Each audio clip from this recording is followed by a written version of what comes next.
Hey guys, welcome to Coaching with Chris. How are you? Happy Tuesday to everybody. Look, make sure you share this with your friends, either on Apple or Spotify or Facebook. Going back and seeing this recording, this is going to be a special one. Pretty excited. I have watched Tyler. I first met Tyler at an event in Philadelphia, got introduced to him. I didn't actually know Tyler. And then over the last few years, I've got to know him. I've personally been to his branch. I've personally seen his culture that he is creating with inside his branch in Texas. So Tyler, welcome to Coaching with Chris. Oh man, I'm excited to be here.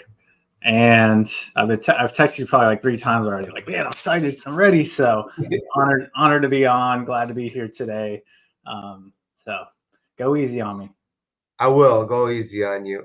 Tyler, I think you got a really cool story that is very important for everybody to hear. But, everybody wants to know, our mortgage story, like how we got into the business.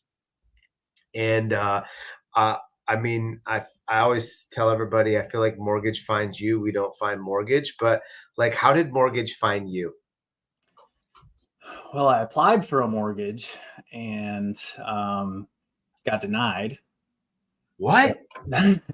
So this is how I ended up in the mortgage industry. So I'll backpedal a little bit. I was joined the Marine Corps after high school, served 4 years in the Marines. After the Marine Corps, I got out, came back to Texas, and I went to college for accounting. During my time in college, I was working part-time accounting jobs, and I started getting interested in real estate and wanting to buy a house. Like a lot of people, it was like, hey, why am I throwing away money on rent? I've got a roommate who can help pay my mortgage. I'm a genius. I'm going to build equity and get rich. So I applied for the mortgage. I was trying to use my VA loan, 0% down, no PMI. I'm like, this is a no-brainer. I pay all my bills. I've got money saved, great credit. And unfortunately, I got denied because my income was like GI Bill, part-time job, rent from my roommate. You can't count that income apparently, unless Windsor maybe changed the guidelines. Anyways, the person I applied with, she's like, hey, you're not approved right now, but I actually need some help in my company with some accounting and admin and things like that. So she offered me a job instead. And I started working that accounting job for her. I never pictured myself as a salesperson. I'm introvert, behind the desk, numbers kind of geek. And she's like, you should get licensed. You'd be so good at this. I'm like, me good at sales? No way. But ended up decided to get my license, partly because I was running payroll. So I saw like how much some of these loan officers were making. I was like, oh, this is better than my accounting salary. And then once I started doing a few loans, I realized like, oh, wow, I actually enjoy this. This is like more fulfilling than just like closing the books every month and running payroll and those types of things. No offense to my fellow accountants, but that stuff's kind of boring. And just started doing a few loans here or there and kind of grew from there. I was like, all right, I'm going to do the mortgage thing and went full time into doing loans. So never would have guessed it. What's that? Never would have guessed like growing up that I'd be obviously doing loans. No. What did you want to be when you grew up? I always wanted to like be a business person, like run a business, grow a business, grow a company. So, I got to do some of those things too, through the mortgage industry. I didn't know what industry, and that is why I went to college for accounting, because I knew like accounting and finance would give me a good background. But I always pictured myself like climbing the corporate ladder. Like I'll be CEO of Apple or Coca-Cola or something like that someday. But, I settled for lesser dreams. Yeah. A question that I had was, did you know about the VA loan when you applied for a loan, or did the loan officer explain to you what a VA loan was, and then you kind of like got educated through the mortgage process? I did know what it was, and I was pretty familiar because when I was getting out of the military, I was doing research into it, and that's kind of when I got interested in real estate. I had a mentor in the Marine Corps who he had bought multiple houses at all the duty stations through his time in the Marine Corps, and he had multiple houses as rental properties. And, he was telling me about that, and I was like, okay, this is really interesting to me. I like this. Mm-hmm. So I did a little research on the VA loan on this website called Google. And so I knew everything there was to know about it. Sure, And you're an expert. then I talked to a mortgage person. Okay. All right. So you entered into the mortgage business. You're doing a few loans.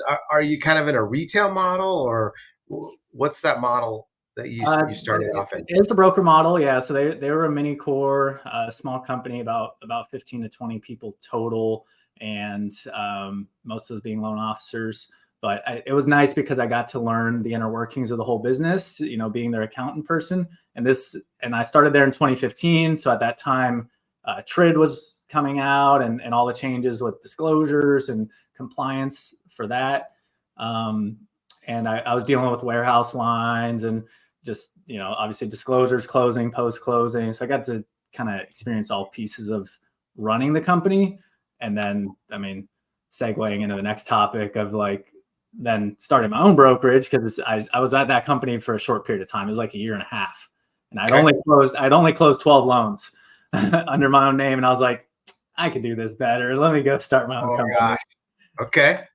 All right. So you're working for them. You close a whopping 12 loans, and now you're like, I'm an expert. Yeah. And you had a desire to own your own anyway. Exactly. So you went to open up your own shop. Yeah. What did you learn the most when you opened up your own shop? What did I learn the most? I'm trying to think to those early years. This time frame is 16-ish now? Yeah, so that was right at the end of 2016. I formed the company, and beginning of 2017 was really the first full year. So, yeah, at this time, I'm still just figuring out. I'm just learning how to do all the things and setting up all the parts of the company, and trying to get some loans in the door. I'm still trying to figure out how to be a loan officer, right? Right. But I think the realization, and maybe the listeners here can have some confidence in this if they're not that experienced. It's like, if you close one loan or 5 or 10 or 12 loans, the process is really the same for every single loan.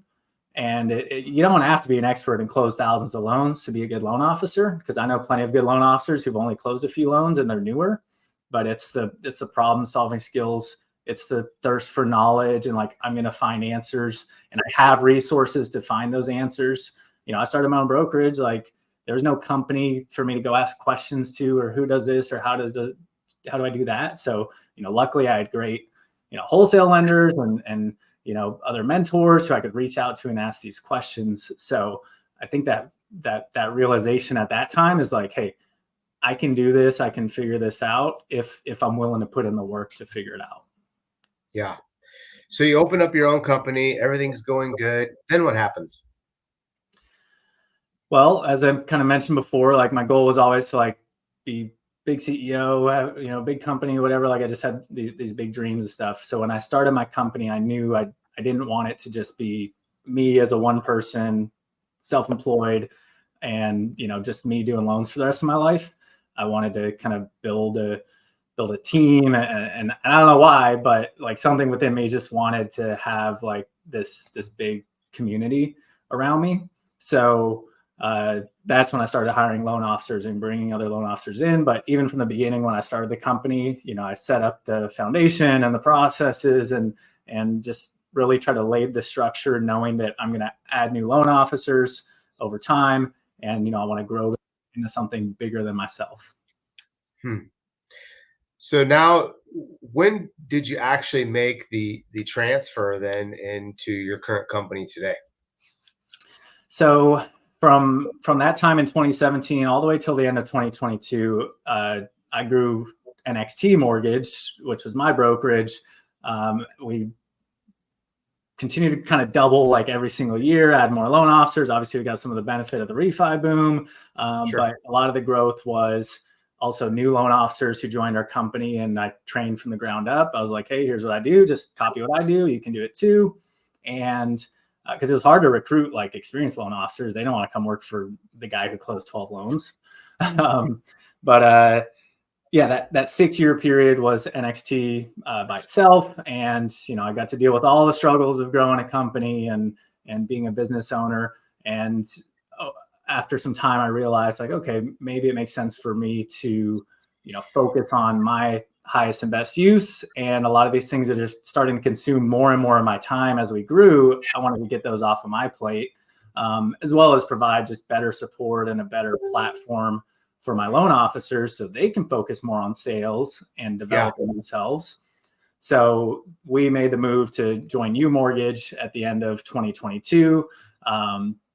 And so that's almost 2 years now.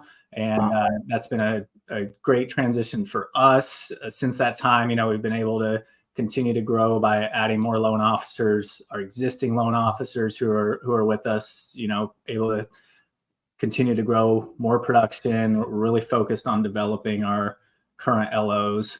And, overall, just like the burden of not like owning the company on me. I feel sorry for the CEOs. I mean, Chris, you're a CEO. Anthony Costa's our CEO. Like, there's a lot of weight on your shoulders. So there's something freeing about like, hey, look, I'm in charge and like I'm have say and influence, but like I'm not the guy in charge. I don't want that anymore. Yeah. I think there's a lot of broker owners out there, Tyler, that are thinking, gosh, do I keep my model or do I join a bigger company, get a bigger infrastructure, and I don't have to worry about these things, and I can go do the one thing that makes me the most money, which is originating. What advice would you give to them, knowing that you've been through it and it's 2 years down the road? I mean, my personal experience has been great, and taking those things off my plate has given me less stress, more time with my family. I've got young kids, so it's freed me up to be more of a father figure and be home, and make the best use of my time. So those things have been good. From the position where my business was at and my capabilities, it's allowing me to unlock the next level of my capabilities by partnering and joining forces with someone else. So at some point, I feel like in everybody's journey, at some point you'll be at that crossroads. And I know I could have kept NXT with just me and growing it myself, and it still could have been great. It's not like I gave it up because I had to. But ultimately, I think every business gets to a point where it's time to make that transition, because as an entrepreneur, like, you have to have a legacy plan. You're either going to sell the business, merge in with another company, or like you're going to work at the business for the rest of your life. Those are kind of your only three options, Right. And then die. So like, which do you want to do, and when is that timing going to be best for you? But yeah, I mean, it's been good for me, and it's challenged me in new ways. You think like being an entrepreneur, being the owner is like this certain kind of challenges, but now I've experienced new challenges, and I've grown a lot in the last 2 years. Yeah. I think you've done an incredible job of leading your group. I still look at it as, you're this NXT underneath UMortgage. Would you consider that you've kept your branding? Right. And so out there in the community, do you feel like it's still Tyler? I mean, that part probably hasn't changed a ton. Yes, no? Yeah. What's funny is like, I don't really care about the branding in the traditional sense of like the name, like NXT Mortgage powered by UMortgage, or are we NXT, or are we UMortgage? Honestly, I kind of hate like how confusing it is sometimes. Like what face am I putting on today or whatever? Or explaining it to realtors or clients, things like that. Like, to me, that's kind of, I don't really care about that part. And I really don't care about the NXT name itself. Or the UMortgage name for that matter. Like, I really don't care. But to me, it's like the brand is me personally. What's my reputation? What do people know about me? And it is our team and our culture, like you've mentioned and you experienced. So, when people think of whatever that word or name is, if they're thinking of our group and who we are and our values, that's the important piece. And that is what has not changed. No matter what, company our name is under, like, that is what it will always be. And that's the most important thing to me. Yeah. The way you do business is the way that I love it. and I've told you that before, which is that you're a producing branch manager. And I feel like, and guys, if you have comments on this, please answer it to Tyler, and I would love to answer it. But um, you're recruiting, you're leading, you run a sales group, which we're going to get into with your loan officers, which I've experienced, which is amazing. But you're also producing. And I feel like a lot of branch managers get to this point where they're like, yeah, I'm just done. I'm done with that I'm done with that part of my life. I'm done with this. But it's like, that's the biggest income generator that you can do is still produce. And I feel like you didn't confuse that model. Why? Yeah, just I feel like, a lot of people, when they become a branch manager, they choose to get out of production, maybe because they're burnout or they're not fulfilled with the work of being a loan officer. But to me, when I find myself in that phase or in that moment, I can get out of it quickly and recognize how much value there is in me, continuing to produce both financially, my personal income. I make a lot more money doing loans than like anything from running a branch and a P&L. But also the ability to coach and train and mentor my LOs because I am in the weeds with them. I'm in the market, and I feel like that gives me the best ability to coach and train because I'm doing the things they're doing every day, and I'm rebuilding myself every day. I know, we talked about this before, where it's like sometimes newer loan officers will look at a top producer like me or any other top producer out there and think like, oh, well, he's got business coming in this market because like he's been doing it so long. He's getting business from his realtors from 5 years ago and 10 years ago and all these things. And I shared recently with our team my database with my realtors and where I track all my numbers. CPA guy, right? I love tracking numbers and data. And I track the year that I connected with each agent. So that's one of my things. I call it my connection year. So that was the year I first met them. And what's interesting is, my production in 2024 year to date, so much of that business has come from agents that I connected with in 2023 and even 2024.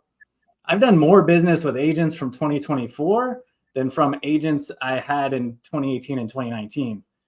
And like, that's a testament to the fact that like I'm in the current market and I'm figuring it out just like everybody else. So I can speak to the challenges and the struggles that I experience, and I can help, coach and mentor my LOs in those same situations. And I'm not telling them, hey, here's what I did in 2018. Clearly, whatever I did in 2018 didn't work because like I hardly have any agents from 2018. Not that I ever feel like I ever did a bad job or lost agents, but I really wasn't prospecting and good at sales back then like I am now. And like the LO that I am today is way better than the LO I was then. So, if you look at any top producer today, you may think that they're kind of riding on the coattails of their past successes, but I'll tell you, they're there today in this market because they've been continuing to put in that effort. They're building themselves and rebuilding themselves every day, every month, and every year. Yeah. Man, you said a lot of things. I hope everybody caught that of getting down and building into and taking a good look at what was my connection year for the realtor. I'm taking that, Tyler. That's really, really good. Yeah. Plus, I think it's an eye opener. I mean, I've listened to so many loan officers or even my own be able to say, well, I have 40 realtors or I have this. And I'm like, oh, really? Like out of the 40, how many did give you a lead? And how many of the 40 have you really connected with? And realtors get out of business. Realtors quit selling, get confused. Realtors get big and they create buyer's agents underneath them. Like there's probably a gajillion reasons your 2018 relationships have went left or right and has nothing to do with Tyler. Right. Yeah. And so like one of my things rolling into 2025, and everybody could do this as kind of a takeaway, is, I'm going to look at all my 2024 closed deals and leads per realtor. And I'm going to set that benchmark of like kind of like a wine has a year, right? Like this is my vintage 2014 realtors. Here's my vintage 2023. You know, I closed 12 deals from this bucket and 20 from this bucket and 25 from this bucket. What do I want in 2025? Well, I want my 2024 connections. That number should increase. So instead of 12, maybe that's 20. And my 2023, you know, that 20, maybe that goes to 25. My 2022s, maybe that's going to stay about the same. I might lose one or two, and like, you know, they may get out of the business, whatever it is. So that number's that. And now what's my 2025? So how many new realtors do I need to get in 2025? And how many deals is my goal to close from just my 2025 realtors? So I got to maintain or increase my vintage wine collection, but also I've never heard of this. This have to be stomping some new grapes, right? Like I gotta stomp some grapes and get that 2025 wine as well. How many leads are you looking at as a goal for 2025? You're setting this in, like we're heading into year planning session. Like how many leads do you want a month? Yeah, right now my goal is right about 50 a month right now. So that would translate to about 600 a year. And that's a pretty solid spot for me to be for my personal production. I want to be in that 12 to 15 loans per month closed range. And based on my conversion rates, that puts me where I need to be. You know, so with refi starting to come in, that may bump to, you know, 20 loans a month, 25 loans a month. And like, great, I'm happy about that. But like, I'm also still very focused on, those are like the purchase business numbers I want. So you're 30-ish% conversion rate, 50 leads. And then you are obviously refi will be able to add that. What are you telling, you know, we'll get into coaching and we'll talk about you speaking at Fuse but it seems like you've really are already thinking about 2025 in your plan, which I think is kudos to you. What are you telling your loan officers today in getting planned for 2025 as you're coaching? Because you coach them once a week or every other week. Yeah. Well, we've got weekly team meetings for coaching. We've got daily sales huddles at UMortgage, which is, you know, great value from top producers every single day. And then we've got our level up coaching groups, which are every other week with like small group coaching. So lots of coaching, lots of training. I'm getting lots of FaceTime with them. They're also hearing things from other people, which I think is super valuable because my voice gets, you know, boring after a while if you hear it all the time. I mean, even the listeners on this right now are probably sick of it. No, they ain't sick of it. Now, look, I'm going to tell you something. I went to Tyler's group and Tyler called out and we cold call. How many realtors did we have to call before we got one? Live cold call, and he got the appointment. It was awesome. We were like, call couldn't get. Yeah, I think it was like the fourth one finally answered, and Nash is who I put on the hot seat. Just called him out in front of the whole team, like 40 of us there. I was like, hey, look, we're gonna cold call a realtor. When was the last time you cold called a realtor? He hadn't cold called a realtor in years. And like he's a high producer and he's been in the business forever. He was so nervous, but like he crushed it. He got the appointment, you know, he crushed the call. And like this is a big producing realtor too. So it wasn't like he just called some random. Right. No, he did really, really good. Plus, it was like an eye opener of everyone saying, I can do that. I think that's what makes Tyler's coaching program so cool. It's interactive. You're playing games on the screen. You have a little challenge. You're doing some giveaway stuff. So there's some feely good stuff. There's some accountability stuff. But what do you going back to the 2025 question so we don't lose that? It's very easy for me to lose that. But 2025, what are you telling your loan officers today in preparing for 2025? Well, you know, I think a lot of people have been sitting around waiting for rates to drop as like their savior of their production. Like I'll get more loans when rates drop, just like clients are saying, I'll buy a house when rates drop. I'm going to wait till rates drop. So we all feel like, man, when rates come down, then the leads are going to start flowing. The buyers are going to be back. I can't wait. Like it's going to be good. And even in the last, you know, 30, 60 days, rates have been coming down and buyer activity hasn't really increased that much. I know at our company, like things are pretty flat. It hasn't seen a big uptick. So, well, maybe they're waiting on the election. After the election, then the buyers are going to come through. Maybe it's New Year. Because then after the election, you pass that hurdle, it's kind of holiday season. So I don't think we'll see a big uptick until the beginning of next year. And I know we felt it at the beginning of 2024, this kind of like New Year surge of pre-approvals and leads and apps. And I'm expecting the same thing this year. So now we're in Q4 and it's like, now's the time to build those habits and that discipline. I was talking to the team the other day about the book Atomic Habits. So if you haven't read that one, that's a good one. Like, that's a great one. I was just looking for it on my shelf. That is a good book. You don't start building habits on January 1st because like if that's when the 2025 buying season starts. So like start building those habits now, preparing for the new year, doing the activities, laying the groundwork. A lot of those, realtor connections I made in late 2023, that last quarter, those were the ones that I started getting business from in 2024. So really just trying to keep our LOs focused on like, this is the quarter that's going to make or break how strong your 2025 is. Because if you're trying to start 2025 on January 1st, you're already like way behind the curve of getting in front of realtors, getting in front of buyers.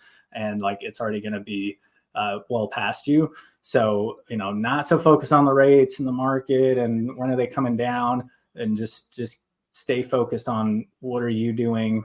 What are your numbers? What are your metrics? What are your activities so that you're starting next year strong before it even starts? Yeah, so good. Such great advice. Steve asked, what's your strategies that I can use to keep my past customers from going to the competitors or cold calling them? By the way, you're probably dealing with two things, Steve. You're dealing with competitors calling them from Trigger, but then also you're dealing with servicers that are calling because, they don't want to lose the loan. That servicing business is a big game to be able to keep that. And how are you doing that today? And what are you telling your loan officers to do to be able to keep them? Yeah, I've got two really big things on this. This refi market, the first one is we're at a big disadvantage as brokers because of the servicing issue and, servicing being transferred, servicing being sold and all these things from, across the board, a lot of different wholesale lenders. So any loan that, your existing wholesale lender is not servicing anymore, that's a big risk for you as the loan officer. Because even if you stay in front of that client, when you order that payoff request, like that servicer is going to try to retain that business if there's not prior agreements in place. And even any refi client, if I'm lucky and I'm talking to a guy, we're out playing volleyball and I'm hanging with him. What's your rate? Oh, I'm at 7.25. Whoa, let's refi. I get them going. I get them sold, convince them to use me and not an online lender. We get through the process. We're in underwriting. I'm waiting to order the payoff because I don't want to like trigger them too soon. But then I order the payoff, and that servicer is they're gonna fight tooth and nail to keep that client. So I'm coaching RLOs like, how do you have this conversation up front to like discredit the servicer? Because you have to order the payoff, and when you do, they're gonna try to win that business. So how do you prep your client with scripting and having that conversation before it happens? So as the LO, you're not surprised by it all of a sudden.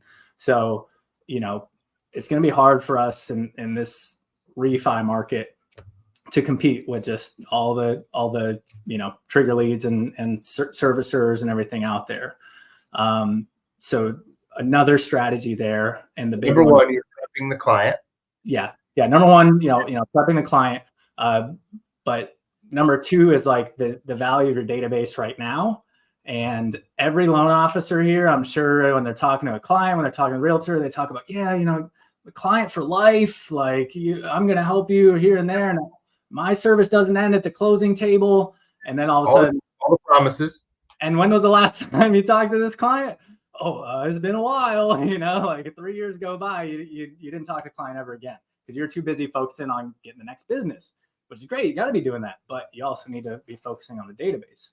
So if your first call or text or whatever communication to that client is, hey, rates have dropped. You want to see, I think we can save you some money. Let me run some numbers for you. If that's your first conversation, you lost. You're way too late to the game.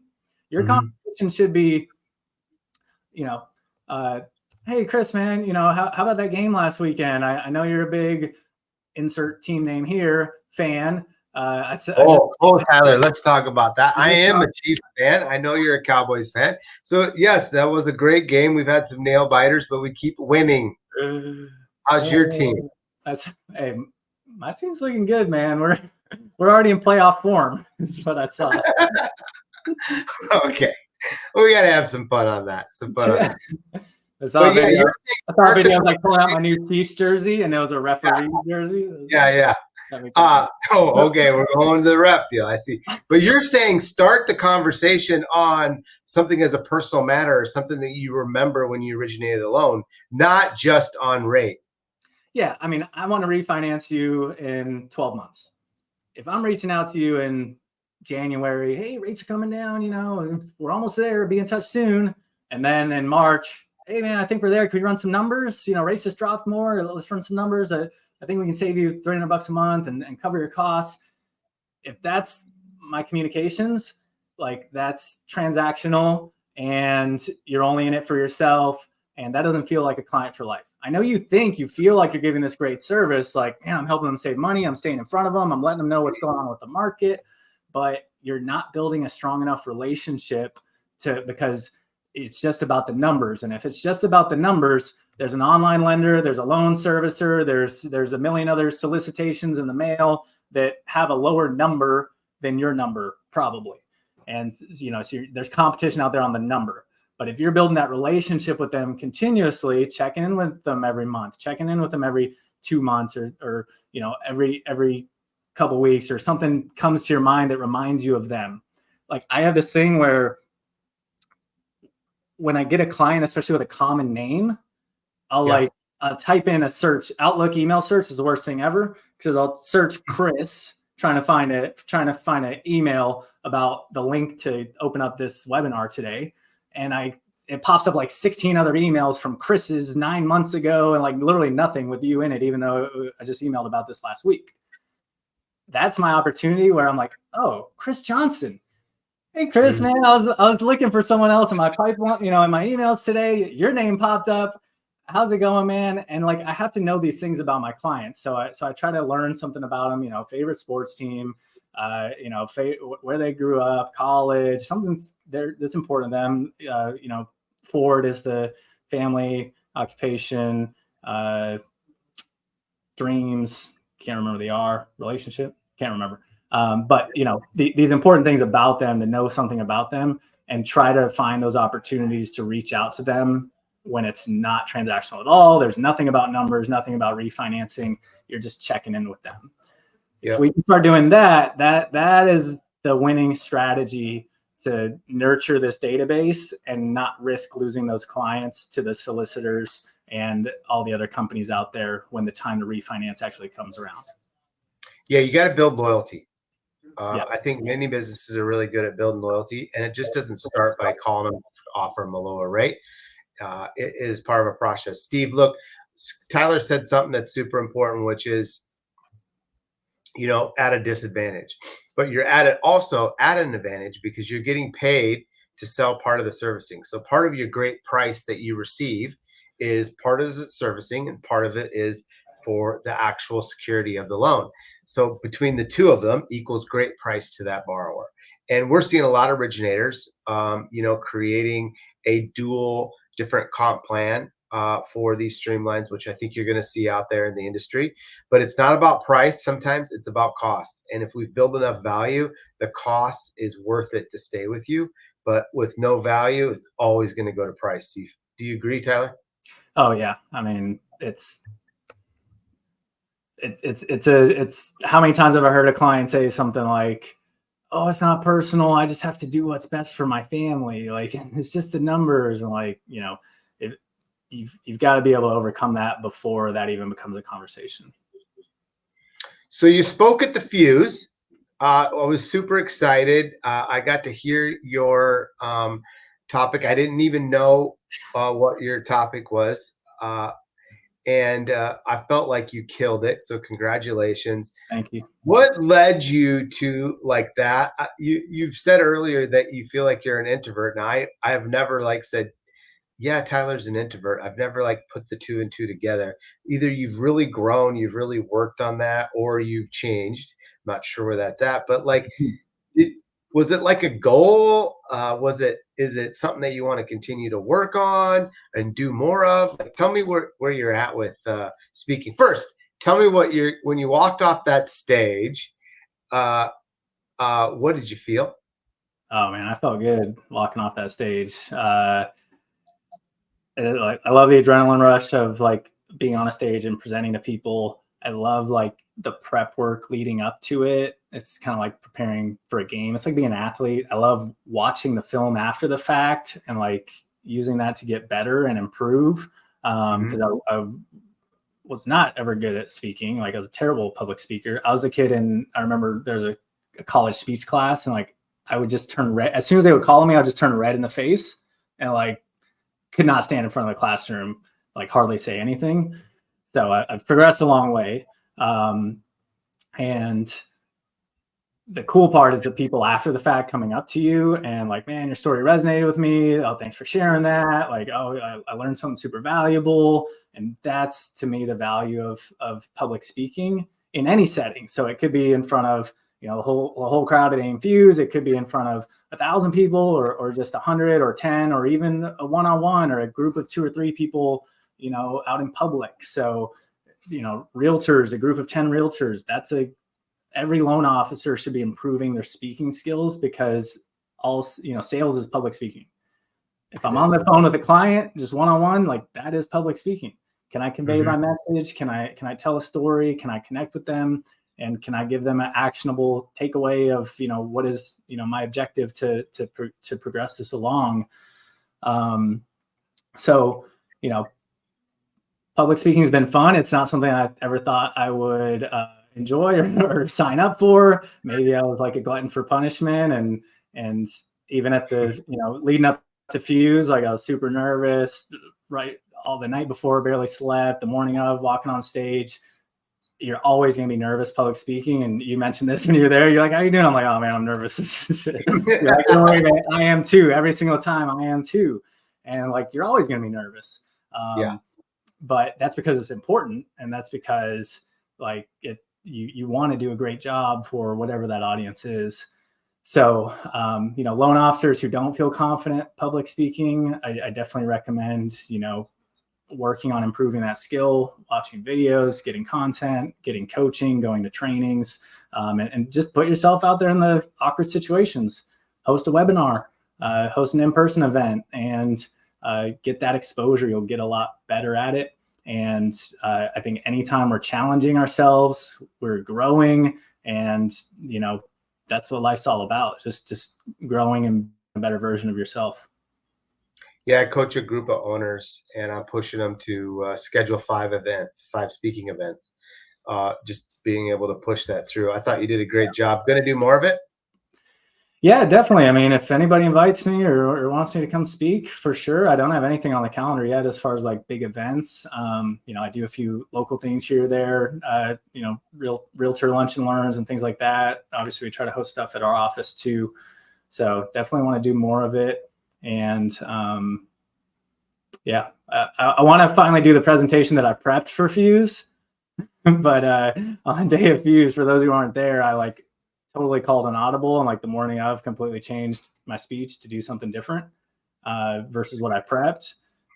Jonathan, he was like, talk about some takeaways for mortgage and for loan officers. Like you're a big producer. People want to hear, your strategies. Like we're talking today just about like refinance stuff.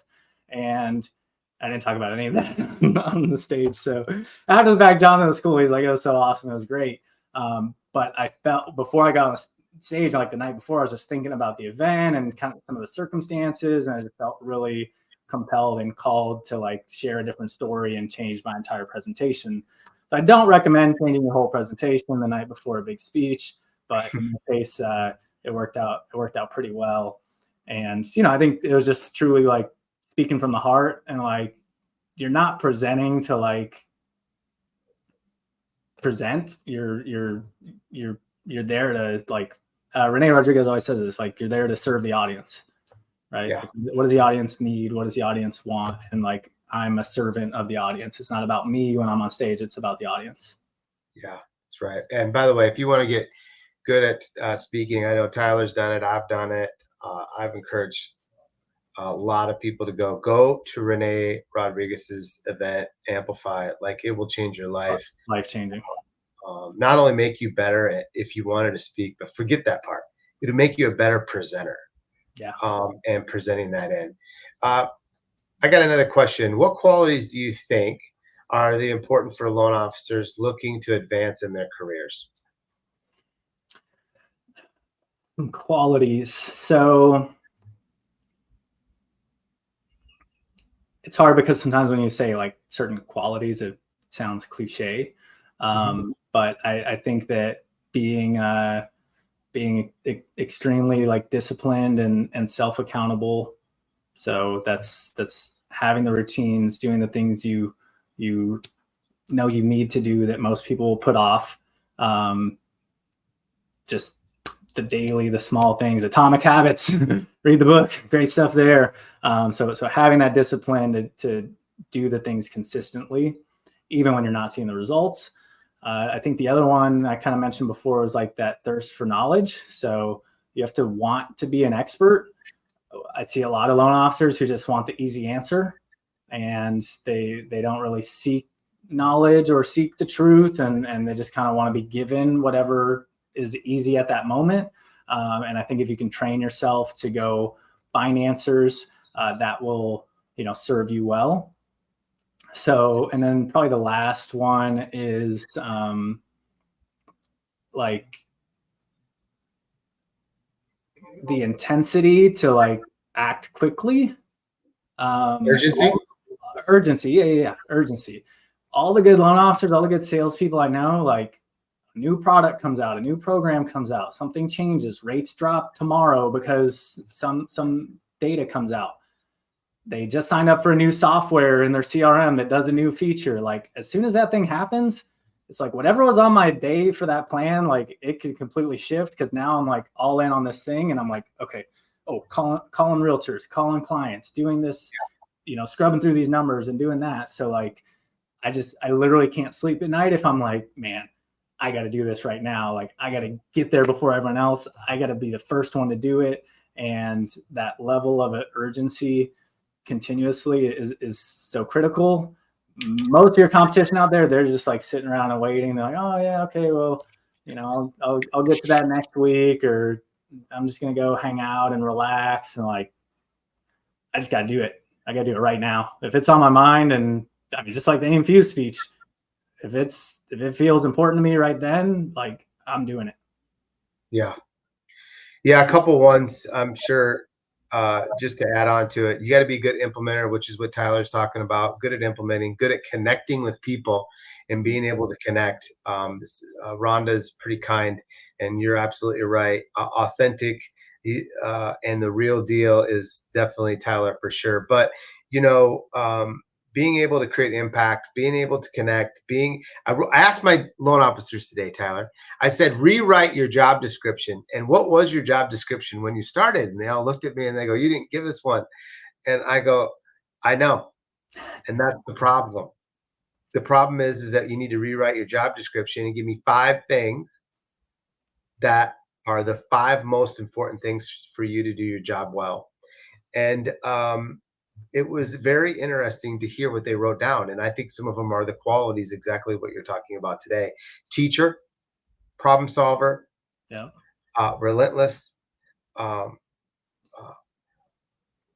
refer was another one. Not only my job is to be able to ask for referrals, but is to be able to give referrals. And so it was pretty cool to hear them walk that through that. So that was a really, really great question. So you're what, I guess, I always love to ask these little questions as we're wrapping up, but biggest goal you want to accomplish in 5 years? Biggest goal in 5 years. I'm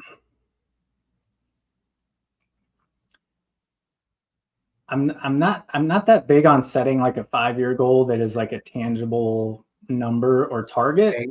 Okay. And because it's really hard to quantify, I just know where I'm going to be in 5 years is going to be much further along. And, this year, 2024 was a year where I really sat down, like, here's my goals. And I'm posting on social media every month. Here's where I'm on track for my goals that I set at the beginning of the year. And what I realized is a lot of the goals that I set were really shitty goals. Like, hey, my goal is our branch to do $500 million in production. Okay, like, how is that a goal for me? Like, yes, I want us to get there. I'm going to do everything I can to get us there. But like, it's hard for that to be a goal. So my goals are almost turning more inward back at me. Like, what can Tyler do? I can wake up before 5 a.m. 360 days out of the year, out of the 365. I'll give myself 5 days. So now I'm going to track that every day. I cannot take my new one this year was no cell phone in bed. Biggest waste of my time was scrolling Instagram and scrolling social media when I first woke up. I'd lay in bed, snooze 20, 30 minutes. And before I went to bed, I'm on my phone again, scrolling. And I was like, oh my gosh, I'm wasting so much time on my phone in bed, just like before and after I go to sleep. And so now I'm getting less sleep and I'm wasting time. So one of my goals this year was no cell phone in bed. And every month I go back and I'm like, did I do it or not? So I just keep it on the other side of the room. And as soon as the alarm goes off, I have to get up. So more goals on me individually. The more top of the funnel, the goal, like number of calls, number of activities, number of those things that are controllable by you.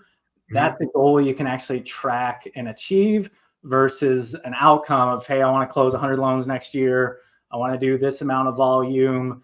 Like that goal doesn't really work if you're truly committed to like tracking and managing that goal.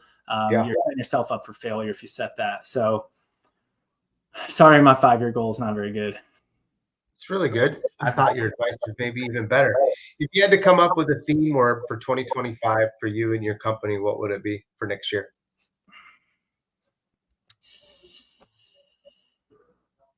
I'm making you think today. I'll go with data. Oh, I like that. And it's the nerd accounting in me, but like data is everything. Like data matters so much, and loan officers just don't see the value in it a lot of the times. But knowing your numbers, knowing the metrics, knowing your conversion rates, and like obsessing over those things, because like I want to get this a little better. Man, I have a big drop off from pre-approval to contract, or is it from disclosures to submitted underwriting? So maybe I'm losing them here. How can I get better at this? Like that's coachable. Tyler, you're a 42% and Chris is a 83%. Man, Chris, you got to tell me what you're doing at this step of the process because you're crushing it. The only way to know that is data. Look at all the big companies out there, Amazon, Apple, every large organization, they're focused on data. They're focused on numbers, tracking those metrics. Us as loan officers and the mortgage industry as a whole do a really bad job of it. And it really starts with the loan officers because we're the ones who need to input and start with all that data. So I think that's focused to 2025, like know those numbers, track those numbers, and like really caring about the numbers. Well, the best thing is of that it takes emotion out. Yeah. So many loan officers make decisions based on emotion, and data doesn't lie. And so I love that's a cool word. Favorite hobby? Running and sand volleyball. I met my wife playing sand volleyball. So that's a good hobby. We haven't played as much recently because of the young kids, but also in my spare time, I do a lot of running. You day-to-day work outfit, black t-shirt? T-shirt and jeans. T-shirt and jeans. Favorite t-shirt brand? Right now I've been wearing a lot of Vuri. Is that how it's pronounced? Yeah. So I mean, Vuri, Lululemon, those are usually what I'm wearing for t-shirts. Those are the go-tos. Yeah. Got another question that just showed up before we get off here. How do you stay top of the mind with agents? I'm trying to cast a wider net. I have a theory on this, but I want you to answer this. Moving forward, and curious how to keep it personal with so many more agents. Ooh. call them on Monday mornings and ask, how was your weekend? Do you do anything fun or business? No, just kidding. Don't do that. Like, no, nobody does that crap. Terrible advice. Every single agent that is a priority agent to me, I have their social media. First of all, if they're not like active on social media, this doesn't really work, but we're probably not a good fit. I have their social media. I bookmark their page in a Google Chrome bookmark folder. And then every day or every other day, I go open Google Chrome. That's one of my daily activities, or every other day. I right click the folder, click open all in new window. And it goes 20 real estate agents or 20 loan officers I'm recruiting just opened up their pages. And now I don't need to scroll social media. I just click and look. Oh, Chris just posted about the Chiefs winning again. I hate the Chiefs. Close it. Move on. Rhonda just posted about pizza and how much he loves pizza. I love pizza too, Rhonda. You and me are pizza buddies. Close it. Move on to the next one. This agent did that. And now I'm seeing what they're posting for sure instead of relying on the algorithm. And I'm interacting with them regularly as long as they're posting regularly or sharing their stories or whatever it is. And I'm starting to remember and recognize things about their personal life through those interactions. And they're seeing me engage and seeing me. Then they start seeing my stuff more as well. So a lot of my relationship building and interacting is on social media, but it's extremely intentional and it's extremely efficient. As you can tell, I can interact with 20 or 30 like key people in a 10 or 15 minute window instead of scrolling and, seeing videos about whatever stuff that doesn't matter and not even seeing a single post from a real estate agent that I care about. That is awesome. That is so cool. Stephanie, one of the things, I'm going to let Tyler answer this, but his theme word for next year is data. And I think understanding your realtor's data is important of how you're going to react. Can you expand on that, Tyler? So knowing their data, yeah, why that's important. Yeah. I mean, I would say, whatever tool you use, there's plenty of software out there. I like using Redder. They've been great for me. Every time I'm going to call a listing agent because an offer was submitted or a listing agent because we're under contract. Before I make the call, I find their social media. I open them up on Redder and I'm trying to see their numbers. Like, what's the opportunity here? Is this a listing agent who's closed one deal in 24 months? Or do they also have, 20 buy sides in the last 12 months? I want to go into that call prepared, knowing how experienced they are and what the opportunity is. And if I can find their social media, all of that before I make the call. So that's kind of the piece of knowing their data. And, the agents that I'm trying to stay on top of mind with are the agents who I know they're doing business. Once you really know your data and your numbers, then you can start having those conversations and providing that value and that coaching to the agents as well, and start asking them about their numbers. How many leads do you need? Have you ever been through an exercise to know how many leads you need to close the number of deals or make the amount of income you want, Mr. Agent? And if they don't know that, I'll teach you. I love data. That's my word of the year. Let's do the math and get them on a call and do a whiteboard and walk through it with them. So, yeah. Yeah. I mean, if you're going to go wider, you got to be good at solving problems too. Find the pain and solve it. And a lot of the pains with these realtors today is leads. And they just, some reason, I feel like you think it's hard to get a loan officer to call their database. It's almost impossible to get a realtor to call their database. And yet they're the first ones highly emotional and upset when some of their past customers go and buy from a different realtor down the road. That's great advice. As you're leaving us today, by the way, you did amazing. So fun, such great nuggets. Love your theme word. But if you're going to encourage us as we're going into 2025, what would you tell us all to make sure you have to do this? Let's say, focusing on positivity, where like loan officer life is a roller coaster.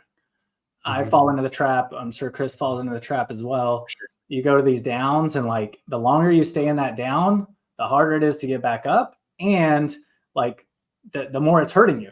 So you got to turn it back to positivity. And, I try to find ways that, like, how do I get myself into a more positive mindset? Is it going for a run, working out, listening to music, yelling in my car, like whatever your thing is, hopefully not like yelling at people or anything like that. To me, another one is like writing just positive things about other people. Like I had a pretty rough day yesterday. Like there's just a lot of stress on some files and situations that were happening. And it was just kind of one of those days I was beat down. And I was like, man, I'm about to send, and let me share a post shouting someone else out. I threw up one in our group chat. I threw up one over here. And I was like trying to find reasons of like things that I was happy and good about and intentionally like sharing them about other people.